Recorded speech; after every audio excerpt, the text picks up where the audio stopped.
जब सृष्टि का विस्तार हो रहा था, जब देवताओं के बीच अपनी अपनी शक्तियों का बोध जागृत हो रहा था, तभी एक समय ऐसा आया जब स्वयं सृष्टिकर्ता ब्रह्मा और पालनकर्ता विष्णु के बीच एक प्रश्न खड़ा हो गया। सर्वश्रेष्ठ कौन? ब्रह्मा जी बोले, मैं सृष्टि का रचयिता हूँ। इस ब्रह्मांड की हर रचना मुझसे उत्पन्न हुई है, अतः मैं ही सर्वोपरि हूँ। विष्णु जी मुस्कुराए और बोले, हे ब्रह्मदेव, सृष्टि का निर्माण तो आपने किया, पर उसका पालन मैं करता हूँ। यदि पालन न हो तो सृष्टि टिक ही न सके, इसलिए श्रेष्ठ मैं हूँ। धीरे धीरे यह संवाद विवाद में बदल गया। देवगण चिंतित हो उठे, ब्रह्मांड में कंपन होने लगा। तभी अचानक आकाश और पृथ्वी के मध्य एक अनंत अग्निमय ज्योति स्तंभ प्रकट हुआ। वह न सूर्य था, न अग्नि, वह दिव्य चेतना का प्रकाश था। उसका आदि नहीं दिखता था, उसका अंत नहीं दिखता था। वह अनंत था, असीम था, अपार था। ब्रह्मा और विष्णु दोनों विस्मित रह गए। तय हुआ, जो इस ज्योति स्तंभ का छोर खोज लेगा वही सर्वश्रेष्ठ कहलाएगा।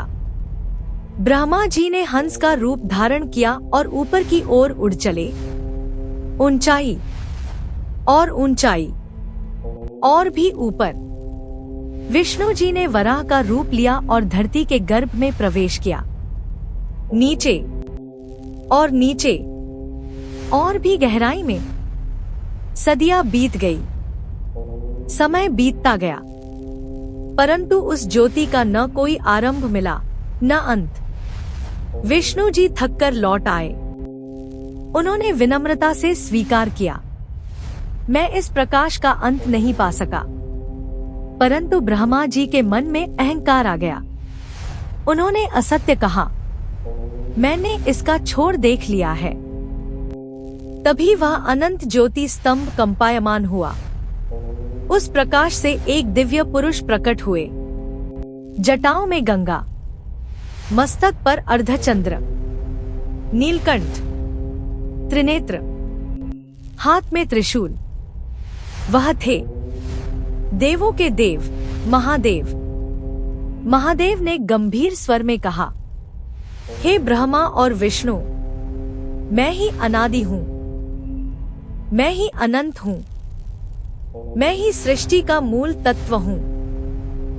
तुम दोनों मेरी ही शक्तियों के अंश हो। विष्णु ने शीश झुका दिया। ब्रह्मा को अपनी भूल का बोध हुआ। उस दिन से वह अनंत प्रकाश ज्योतिर्लिंग कहलाया।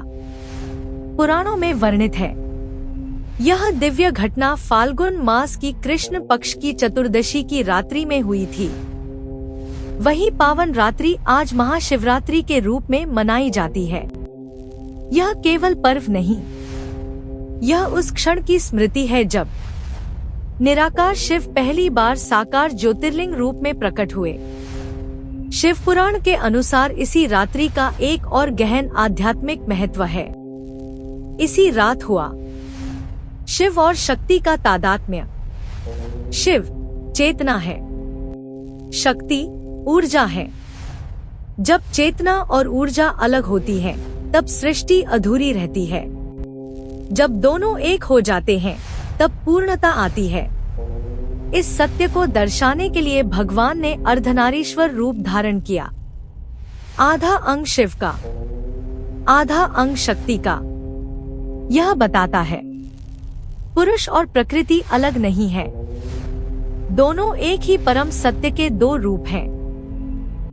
क्यों कहा जाता है कि यह रात्रि साधना के लिए श्रेष्ठ है?